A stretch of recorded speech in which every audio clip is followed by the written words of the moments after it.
akendaki komona papa Molière po basa l'émission papa Molière dit akoy contraire camarade na été Alexis Ntambo. Très bien. Soki oyebinga été ondimi ko sa l'émission makambo moko no vandele yango sa l'émission au commenter et comme il y a Alexis Ntambo barola za camarade na yo obandi ko tcha ba croca jambe là moi je me retrouve pas.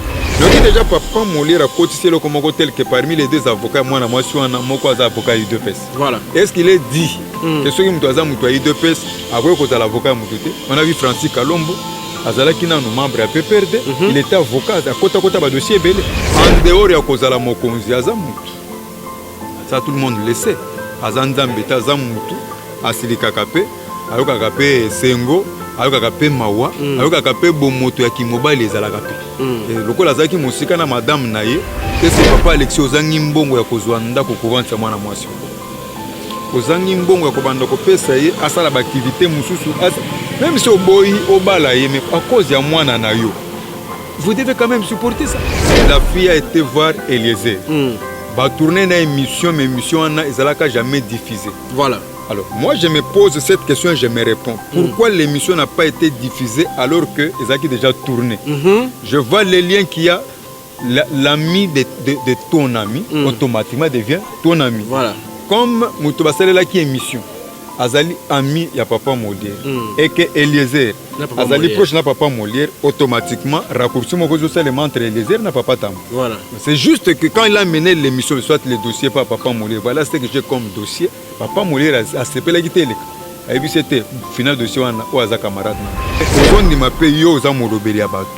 Les députés les mieux élus. On dit mwana wana akufa comme chèque. Mwana wana comme kulunda alors que ton ami Baza soupçonné à cause de la papa et moi. Mais la fille dit Basala test à Aden. Nayoki Olobi, Nali Banzina Yoana Longola Suki Naya Pesa Kono Bandi Kosek. Si c'était votre fille, papa Molière, vous alliez dire ça? Si Koututina Kombo est venu, nan numéro ya parcelle, ya le pango papa Alexis Tambwe Mwambala ou madame Naye légitime Azali. Elle dit, tant on a Kotikuna, moi si Naya Pesi ordre Babetanga. Analysons maintenant. Pourquoi la femme a donné l'ordre qu'on puisse taper sur la fille? C'est plus à comprendre que ça mbandana. Chez Bissou Télévision, chaîne Oyo Kokani na yo. Chez Bissou Télévision, la chaîne qui vous ressemble. Chez Bissou Télévision, deuxième vitesse. N'hésitez pas à liker notre vidéo. Et si vous êtes nouveau sur notre chaîne, n'oubliez pas de vous abonner et d'activer la cloche des notifications.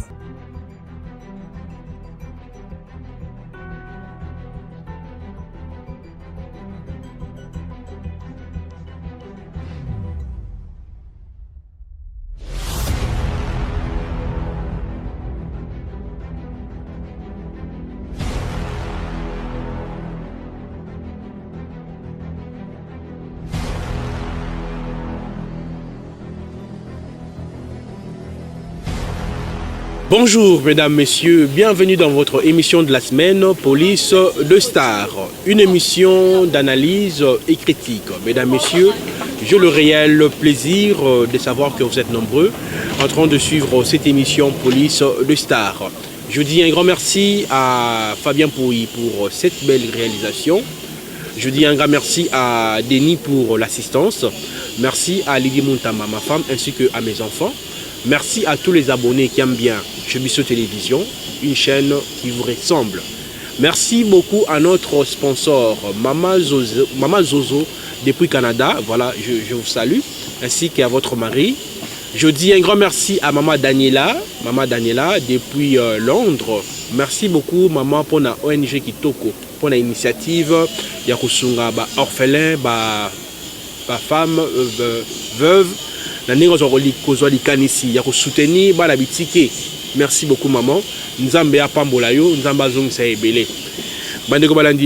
Dans cette émission, on va parler de l'affaire Alexis Tambwe. Ndenge à reconnaître Zemité, il y a une femme au Abimi pour dire que Azali Namouana, il y a Alexis Tambwe. Togolobela Masolo Italie dollar Ndenge Ekiti Mbalamoko. Mais tout comme on a vu le na WNZT. Mais les autres le belangona moi mboka apôtre Papa Gustave, c'est avec lui qu'on va essayer un peu de parler de notre sujet du jour. Papa Gustave, na pesi mbote. Merci beaucoup mon amboka. Sangoning. Tozaka katobika na ngolu na Nzambe, ndenge Nzambe permettre to la mukatongo lelo lisusu to monana, to solola. Ngo to pesika Nzambe matondo. Papa Gustave, to ba na dossier ya Maé, ya Alexis Tambwe, to moni na yo nanga totalaki vidéo. Mais na kolinga bat oyo ba ko na biso sikawa, to me kompe ko tala ko na vidéo ya mwana mwasi yango. Oya koloba Alexis Tambwe ya sondolier na mwana. Donc président ya Sénat au biso soto yebi a sondolier na mwana. Tout l'an depuis on se retrouve pour na boye ba maini to lo basika. Allez, à suivre. Ngai nazai ko sala musale pa papa Alexis Tambwe mwamba o azaki ministre ya justice. Ye atindela kanga muntu Shabani wana tilelo bazanga naye. Siko mutu wana benga toke komona abengelinga docteur moko komone Guilain, papa Guilain. Docteur wana atali eta santé nanga alobeli papa savoir. Siko ya komisio auti Kinshasa ke Kindu azolinga linganga. Boko bimana ye. Na bandi ko bima naye. Après nde na ko zoazemi ya mwana o. Tango na dizemi ya mwana ko 7 mois. Atindi mbongo na Kinshasa. Okoma na Kinshasa na vwandi epale kina ya mwasi mama Emiliana. Na adresse ni. Na azaki na Gombe na immeuble na Ethiopole. Siko kovwanda wana ye azaki na habitude ya utinda wa mutu ayekozwanga toke na ma campagne pa na ye ba 22h ba ekozosanga. Après un mois nde na moni su garçon ana ye o papa azoluka yo. Kokoma kuna na tokotika na lupango na kuti mwasi na ye. Nde mwasi abiyo nde mwasi o utaki kindu ngana bien. Ya abengi policier moko koma sazo. Abengi na Shabani wana niso abengi ba policier bo beta ye ba betinga na bandi ko senye makilati ale abibo kende ko mwaka e musika nde baki po ba mwaka na koti ya fleuve kuna mama moko ya social ya Ngalema na bukumesa ya mwasi oya azana kitambo bukumesa moko ya mwasi azana komina kitambo bamonaki batuni pe ba policier bino boza ba policier ya nani o biso toza ba policier ya Alexis Tambwe mwamba siko mwasi o abeta mi burundeni o aye ko menacer mama na lopango esuki wana na aye kobota mwana prématuré na nzela après na pesi numéro. Donc mwana oyo tokoloba oyo azali mwana ya Tambwe mwamba. Aza mwana na eti na première ri na hôpital ya première ri so toke kuna baebi bakisi ya mwana makambo to asomba. Siko mwana komi bazinga mwana komi 8 mois nde ba mwasa ya kopeta nga siko pour la deuxième fois abengani nga. Siko ndenge na zambo na zotambola na kokeba. O mwasa aza na recherche ya makasi na bandeko na ye bavanda na sayo na bandali kuna bazolukisanga makasi. Mama nalobi bo soki balobi ke bosala ADN na mwana oyo na Tambwe mwamba ozala d'accord na makambo koloba. Ngana lingi test wana esalema soki esalemi nga na koseli na ndimi kokota prison. Voilà, na bandi biso banso tomoni vidéo, tomoni mwana mwasi wana ndenge akoloba. Alobi aza prêtre ya kokenda ta basala test ADN bayeba ba confirmer que mwana wana azali mwana ya papa Alexis Tambwe. Alobi aza prêtre ya akota ta boloko parce que mwana wana azali mwana ya papa Alexis Tambwe. Papa Gustave, tango tali vidéo oyo. Yo analyse nini to lecture ni oyo sala na vidéo oyo avant to ban émission. Vous savez en fait c'est un dossier qui est tellement sensible. Sensible pourquoi Kulutu Alexis Tambwe mwamba lokola responsable avec aza responsable ya munene na mboka na biso. Le qui président aza sous na mesure ya ko diriger mboka te yé automatiquement sa prérogative constitutionnelle c'est lui qui doit prendre la place du président pe ko kamba mboka. Ndoka ki Kulutu boshabo lobi lokola président asali boye pe suka ke poto to koloba ke pe aza pe indisposé aza mesure ya ko diriger te Alexis ko remplacer. Donc aza mutu moko c'est une personnalité au photo ba makamune na kobanga na Mali li poto nous sommes des Africains. Très bien. Mais qu'est-ce qui se passe? C'est pas puisqu'on a le pouvoir. Tous en a pas positionnement moko boye to banda kwa biser na vie ya bato misusu te. Okay. Si on est le chef, nous sommes le chef puisque y a na bato tu allez gouverner. Et si toi tu ne parviens pas, il y a ko salela réellement bomoto na yo en tant que mokonzi. To ko lobeli la mabiso keza. On a vu la fille. Elle dit bazalaki na ye mwana zo porter na maboko aza mwana na ye. Aya wapesi ba adresse nenga zalaki loger na ba immeuble wana tout ça. Ce qui fait très mal c'est quoi? C'est puisque lelo père alobi ayebi likamwa mwana ya mwana o mwana mwasi wana aza na ye te. Alors que la fille confirme kaza mwana na ye. Mais elle va très loin pour dire que je suis prête ya ko pesa mwana papa pesa pe ba elema ba sala test ya ADN. Ce kaza mwana na ye te nandimi na conséquence. C'est que elle est sûre. Pourquoi atangi yote? Pourquoi atangi yete mais atangi ka papa Alexis? C'est qu'il y a deux traces, il n'y a pas de fumée sans feu. Papa a s'assumé. C'est encore un dossier qui est ezana no muke. Tu as une affaire politique qui était née parce que moi la moka mukuna babimisé les vidéos balobi mukuna sali mon poids s'est retrouvé dans ma cale. La nuit et ce matin je venais de suivre une émission Oyo Moko ya bakulutu Papa Molière. Heureusement que yo tangi kombo na ye. Je ne voulais pas citer son nom. Mais Papa Molière a sali émission. J'ai suivi l'émission la nuit et la rediffusion ce matin. Qu'est-ce qu'il dit? Alobi dossier wana eza ya lukuta.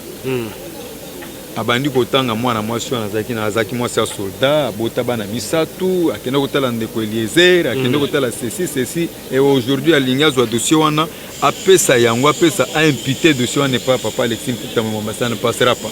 Pourquoi? Selon APCP avec une vidéo moko où la fille est en train de faire des déclarations telles que akenda ki komona papa Molière faut basa l'émission papa Molière dit à quoi contraire camarade n'a été Alexis Tambo. Très bien. Vous voyez?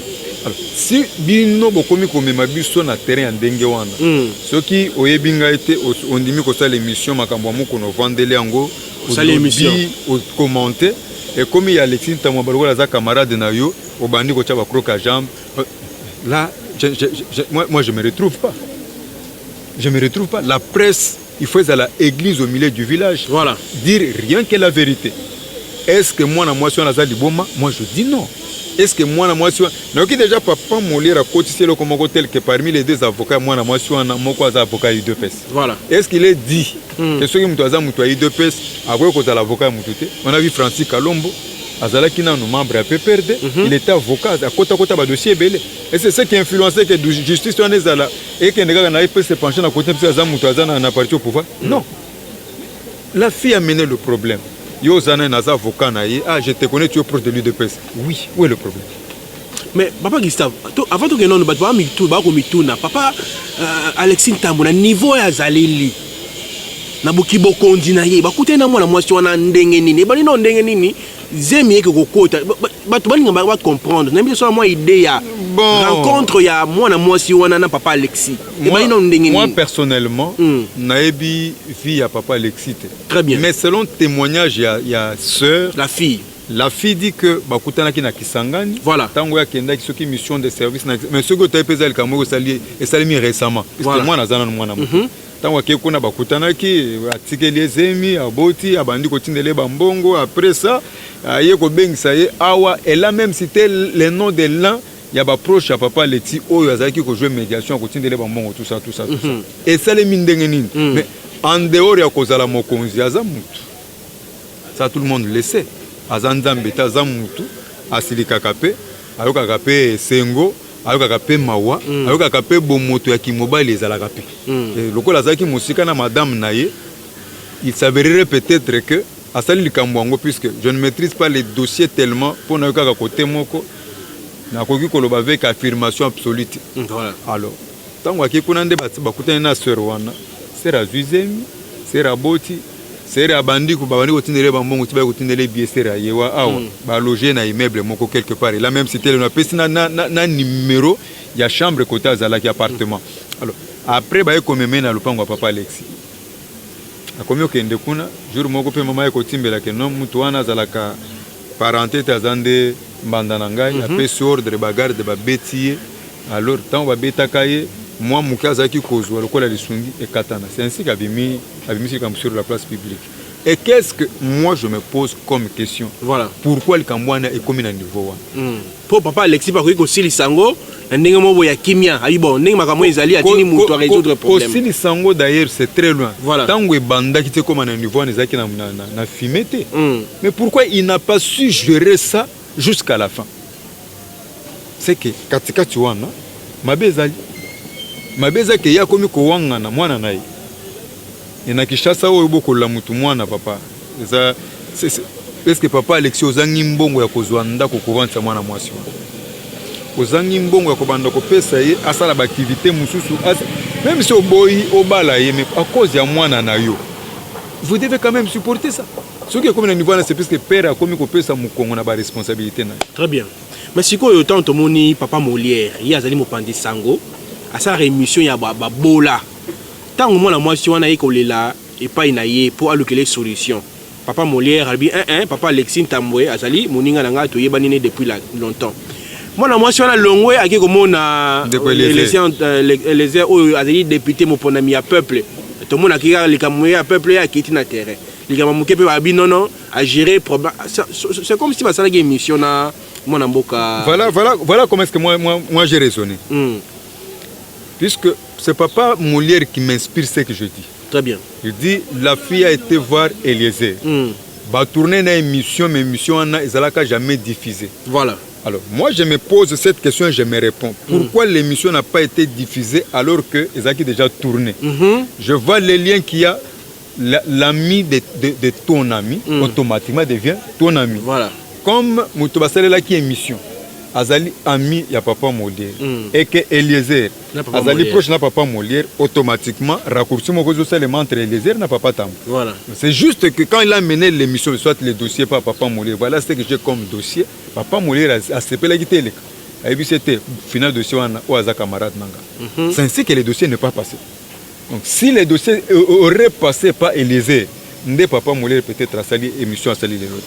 Parce que lui-même dit est-ce que nga ezali sumu que Tambwe Mwambaza la camarade nanga non ça c'est votre amitié mais aux zones ni mape yo za morobeli ya batu les députés les mieux élus ondimi mwana wana akufa ko mashegi mwana wana ko makulunda alors que ton ami baza soupçonné à cause de la papa ya mwana wana mais la fille dit basala test ya Aden na yoki olobi na libanzi na yo wana longola suki na ya pesa ko no bandi ko seka si c'était votre fille papa Molière vous alliez dire ça qu'on accepte bakende ko sala test ce qui est bimi positif mbuta muntu aso ba responsabilité papa Alexis Tambwe ba moyen ça peut être corrompre ba to ba sala test aye on bandi que zali idée malamu ya ko sala test wana parce que papa Alexis a influent azali ayebani ko leka moi la mwasi wana akoipe ko tina bato ko corrompre ba docteur o ba ko sala test wana mona mboka tozali susu na temps wana te. Et ça la marapé. Tous en état de droit. Attends, les États-Unis paye ça la marapé. Vous savez, toi en état de droit. Et ça les marques. Et moi je crois, na sagesse ya ba juge na biso ba komi ko la mikolo. Ba ko kozwa ba élément wana ndambo batindi na Kinshasa, ndambo batindi na Afrique du Sud, mususu batindi peut-être na Poto. Pour ba certifier réellement résultat. C'est possible. Dans notre pays, et puis exemple bilo mususu tozwa kango bilo ko moko mike mais des choses très sensibles. Très sensibles. La fille là, mwana ya Kisangani, elle se retrouve à Kinshasa, à Kobika wapi. Voulez l'exposer, abanda osala kindumba, abota en désordre. Voulez l'exposer, abanda bisenga senga, voulez l'exposer, azwa sida kufa. Puisque mutu akondima kobanda ozwa charge na yena mwana wana pamba bwazati. Azate.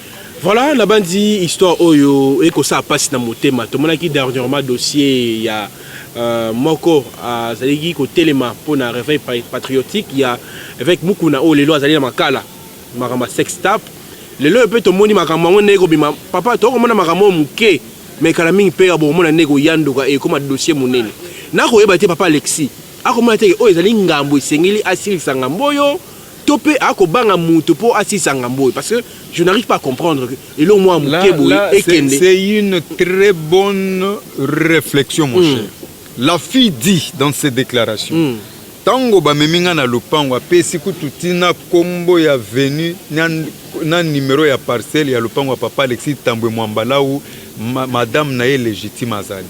Elle dit tango na koti kuna moi sina ya pesi ordre ba betanga. analysons maintenant. Pourquoi la femme a donné l'ordre qu'on puisse taper sur la fille? C'est plus à comprendre que ça mbandana. Et papa Alexis, connaissant déjà que moi suis un moi sur mon année passe, madame Nayo Azananda, Azam mama ya bana naye, je n'ai vu na bangote, Azam muto basta ne parcours moulay. Moi je pense qu'il n'a pas voulu agacher les balles naye pour moi na moi si wan. S'il y a la personne où il y a quoi za la so bang, ça n'engage que moi, ça peut être sa propre femme. Puisqu'on voit qu'avant que la femme soit au courant de la relation ya papa, mais c'est le jour où la femme m'a su réellement que moi na obazo mema awa ya muke oyo aza mwana ya mobali nanga et puis mwana moi so azambanda nanga babeta ye jour wana pe na lisungi azaki kozwa pona mwana na visite et katani. Alors en conclusion, c'est la femme ya papa Alexis, ndé papa Alexis azoba. Mais au monité que nos dossiers au écrit qu'on a appelé parmi Maramoui Koko et sa papa Alexis Tamboué tant il de pèse bah comme on a topé batum sous bazalara pene balingba ko isa papa Alexis Tamboué bah ko diembe la gana likambo te oebi ko gérer mboka za ka règlement de compte te za ka règlement de compte te pour dire que dossier oyo l'évêque Mukuna azanango lelo. Tout le monde peut crier na sorcier, évêque à viola, qui évêque à salaki, évêque à salaki. Mais les aguerris, les aigles politiques savent que c'est un dossier d'où derrière elle il y a une main. Une main, il y a battu, qui déjà pour attaquer. Ce sont ces gens-là qui l'ont fait. Vandana Lukimia, tout le dossier boule. On a vu des éléments. Qui ont été diffusés soi-disant bah pesa qui moi na mbongo ba memaki na ba hôtel boye tout ça ba pesa na ba numéro ba chambre na ba ba page à message ne bazaki ko soro. Ce qui veut dire que tout ce qu'elle fait a zappé na soutien na ici. Pourquoi? C'est puisque depuis Kalawana n'a le vite humain a 3 fois. Pourquoi ça là qui nous soit na et elle le fait seulement maintenant. De même que dossier ya Mbutamuntu Alexis, c'est un dossier où un angle moko politique, c'est un dossier qui peut déjà susciter mais contentement il y a des partis puisque tu peux naïe ba kondimate azala couler kaka facilement. Nanga musu ba kolobano on ne peut pas accepter qu'on ait un président du Sénat ou azali ko boti sa base ya wanganiba. Ce qui tozongi sikoyo na loi na biso. Na loi na biso est-ce que du fait que muto aboti mwana akomi ko wanga na responsabilité na ye eza malamu bien eza mabe eza mabe loko les amabe commis infraction est-ce que infraction est condamnable ou pas ezali condamnable donc c'est un dossier qui peut l'amener il y a à perdre les bons naï c'est facile c'est avec de petites choses voilà t'as aux États-Unis oui le problème il y a Clinton je crois avec cette femme là Monica Lewinsky c'est elle non je crois. Je ne maîtrise pas très bien. Il y a une fille comme ça, Bimaka, Lobby, Azalaka, Soki, le Kangounaye, le viol. Oh, ça a 20 ans après, Obima. Voilà. Vous savez combien est-ce que MMI? Aujourd'hui, le problème à Dominique Strauss-Kahn. Azalaki, président, il y a FMI. Vous savez ce qui lui est arrivé. Kakapona, moi, Lobby, Azalaki, il taquinait, il faisait des avances sur ces filles-là.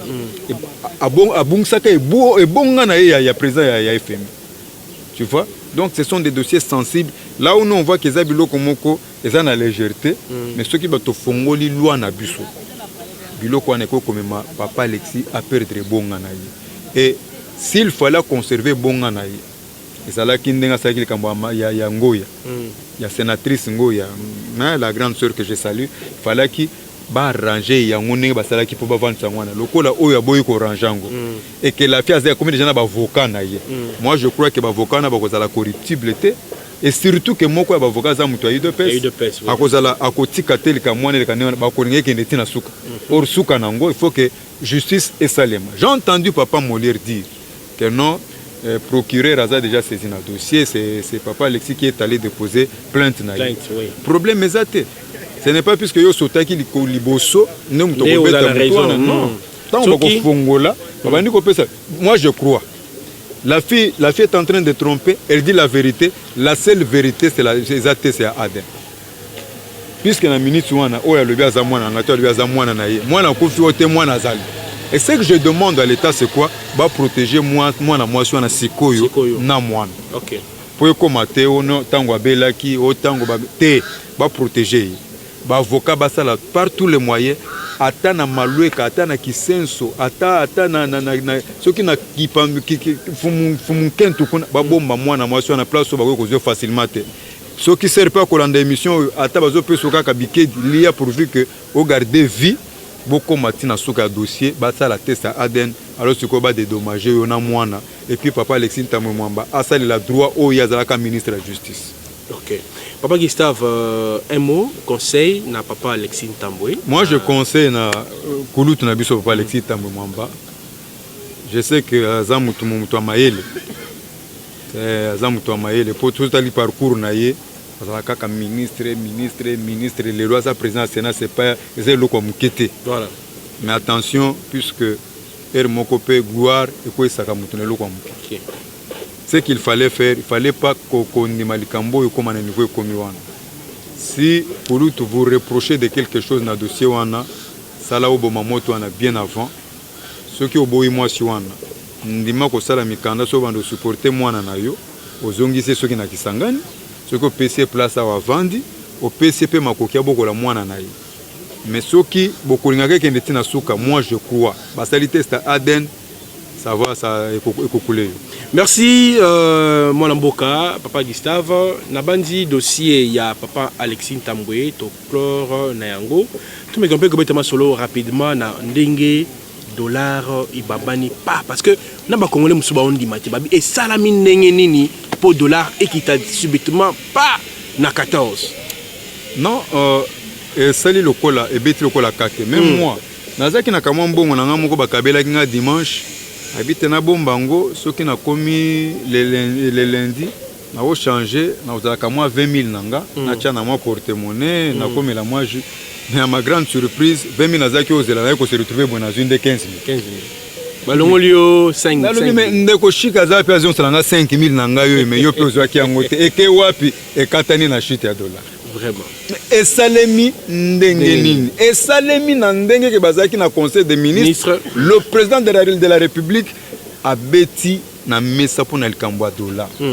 Alobi na bato bazali concerné na pesibino une semaine na banda ko rapport chaque jour sikoyo na makambo etali stabilisation ya moni. Voilà. Et j'ai appris que la banque centrale a introjecté sur le marché 28 millions de dollars pour récupérer les francs congolais. Okay. Pour ceux qui ont la loi, il y a offre et il y a demande. Vous voyez qu'il faut équilibrer ça. Tant que offre ça, l'écolo demande des déséquilibres. Voilà. Ceux qui demandent ça, l'écolo offre ça, déséquilibres. Voilà. On a trouvé que francs congolais qui est belé dans la circulation de l'art qui okay. Alors, il y a un meki ko ça la contre-poids wana ba koti dollar wana. Mais la seule question que moi je me pose moi Nambo, pourquoi Kalanyo son attend de les bandits comme atabasala ke le point. On m'a dit que c'est mauvaise foi. Et ça mauvaise foi. Il fallait le faire quand ça a commencé pendant que kata hémorragie wana. Yo moni bi olobi ah ndako zo kende kokoye salifan. Qu'est-ce que tu fais? Appelle les techniciens. Mais il a fallu entendre jusqu'à ce que Félix abete le boko na mesa. Ce qui ce qui a ça la que le ko anate. Abete le boko na mesa teke na lingina zo rapport à boy. C'est que déjà tout le déjà na 230. Mais si quoi bato ba ko le ba non et sengeli biloko na bamba te kango na stock et si là na prix net par exemple $10 ça qui na 20 000. Il y a le biloko na la soma qui $40 ça na 20 000 et sengeli na vider marchandise nanga. Si mokolo ko si l'année mokolo na kokitsa biloko nani na prix à $10. Sikoyo en tant que analyste conseil nini okubaki stratégie mbaki ko sala po été bato wana ba se retrouver eza problème ya bato wana ba se retrouver te eza problème ya koluka ba sexe ya ba ange te po depuis okola na éviter so bi ange ya mwasi depuis okola autant ange sexe ya ange et banakati ou bien so ba kombo mwasi nzambe ce qui veut dire qu'il y a des procédures, il y a aussi des principes. Okay. Ce qui est inspecteur, il y a régularisation, il y a prix, c'est le moment. To bandana nous papa nanga to banda place et lo kwa muke. Tozo to moni na ba tableau na biso ba cabine ba komi Vodacom $1. bien 100 unités, 100 unités. bah tu es pris. Tant que tu convertis ça à 100 unités, ça veut dire $1. Mais ce qui est $1 les lots, ils ont la 21 22 000. Ce qui est $1, nato ya marché, nato ya banque c'est 19 000. 19 000. Nato parallèle là, c'est 15 000, 16 000. Tous doivent kaka 19 000. Comment est-ce que yozo chakaka $1 kuna 21 000? L'État doit t'arrêter. Ça c'est l'usurpation. Ça c'est taquiner, rejeter, coco bouder l'État. Ce qui place à liboso to kozwa référence yango wana. Dollar yo mataki pona ni po dollar et mataki. Maintenant dollar et kitsape. O te mona kitsape ponga na. Tu es obligé pour tango mataki wana oboya ki komatsate. Tango zo kita pourquoi tu ozonyo kitsate. Tu veux seulement gagner, tu veux pas perdre. Pour tango mataki wana somaki crédit ozana crédit il y a $500. Mbala moko tango somaki yango dollar zaki na 170. Dollar et mataki na 200. Crédit na yo wana komi koma côté kango na prix à 200. Mais c'est toi qui as gagné. Tant que tu ni ma peut quitter les sous. Mais si tu le fais pas, l'État doit t'arrêter. C'est ça. On est un problème au Kobe la moutoute moi namboka. Et puis imagine il faut que ça là, imagine il faut que ça les a que tant que Mobutu a ça la case zaïrisation. Un zaïr, ils a la $1. Et les gens qui gardaient leur argent dans la maison, ils avaient perdu. Tant que Kabila est le père, Mouzé aye. Tant que ça les francs congolais. Vous pensez que des équilibres les côtés na bateau bombe bombe na banda. Et pourquoi aujourd'hui ça fait problème? Pourquoi? Ça a été toujours comme ça. Tant que matin que vous avez une marchandise, tu as gagné. On a clamé. Tant que vous acceptent aussi de perdre. Merci beaucoup Namokonzi Yamboka. Ndenge vous avez un souci à peuple. Batumingi bandimagité, c'est impossible, mais Tomi est comme possible. Boyene Mboko ezalaka. Peuple baleli, tout le monde peut changement et côté. C'est ça en fait. Mais nous peut pas boza pemeni à chef de l'État. Bosungaye asala mosala ndenge sengeli. Parce que l'état des droits, bien bon, quand c'est segi mais batu mingi barolela makasi. Voilà, to comme na suka émission ya nabiso ya lelo, papa Gustave, un mot de la fin, numéro de contact, pour na batu nyos wali makota en contact na yo. Voilà. Bandeko na lobby lokola congolais. Na mayele mke ototanga na 1 + 1 = 2 nde na lobeli. Ce que olingo contacter nga olingi peut-être to bakisama mutokolo bana ba place publique boete. Il y a quand même un numéro de téléphone, c'est le +243 81 078 51 27. +243 81 078 51 27. Tu peux si bien nomboter, tu vas aller consulter à la maison. Ce que vous avez loté peut-être un jour dans la kaka. Mais si vous voulez m'appeler, benga kaka. Ce qui est question monsieur Suezali. Partager kaka. Merci beaucoup. Voilà, mesdames, messieurs, pour Nalélo, merci papa Gustave. Comme na suka émission Nalélo, na fesibino mbote mingi. Merci na Denis pour la réalisation qui toko boui. Merci na sponsor na biso Mama Zozo depuis Canada. Merci na ONG oeko soutenir bana bitike ba orphelin ba veuve maman Daniela depuis Londres. Merci na initiative Kitoko Mega Market na ningo ko soutenir batu oyo bazali na ba suki ba monike monde suki meyo zali wana pona ko soutenir bango. Merci na batu tu balingaka chaîne oyo chez Biso Télévision. Tolobaka awa to sala bino musala Kitoko. Merci na sponsor officiel na Biso Netokoma Jésus-Christ. Yende sponsor na Biso na sponsor ali boso na site oyo zali Jésus-Christ ka Netokoma Rampanzi. Yende azali na Biso yenda sponsoriser Biso yenda sala ke site oyo ke boso. Tokutani bongo lobby pour na émission ya sika. Bye.